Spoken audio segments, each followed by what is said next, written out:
विरोधक एकनाथ शिंदेंच्या भावाला बदनाम करण्याचा प्रयत्न करत असल्याचा आरोप मंत्री प्रताप सरनाईकांनी केला।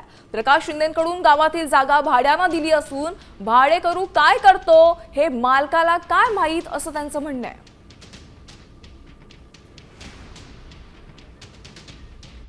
महाबळेश्वरमध्ये ड्रग्ज संदर्भाची कारवाई झाली। ड्रग्ज पकडण्याची जागा प्रकाश शिंदे यांच्या नावावरती आहे, जे मुख्यमंत्री एकनाथ शिंदे यांचे अहो त्याला असं काही नाहीये। उगाच कुणीतरी विरोधक कुठल्या तरी छोट्याच्या गोष्टीचं मोठं काहीतरी करण्याचा प्रयत्न करतायत। प्रकाश शिंदे हे त्या म्हणजे ठाणे महानगरपालिकेतील नगरसेवक आणि त्यांचं ते गाव बाजूला असल्या कारणाने त्यांची ती जागा त्यांनी घेतली होती, परंतु ज्या काही लॉजिंग बोर्डिंगची ती जागा आहे ती जी बांधली होती ती ऑलरेडी त्यांनी गेल्या अनेक वर्षापासून एकाला भाड्यानं दिलेली आहे। आता भाडेकरू काय करतो ही प्रत्येक गोष्ट काय मालकाच्या लक्षात नसते, त्यामुळे उगाच काहीतरी शिंदे साहेबांचा भाऊ आहे आणि हे आहे म्हणून अशा पद्धतीने जर का बावडे कोणी उचलत असतील तर ते योग्य आहे।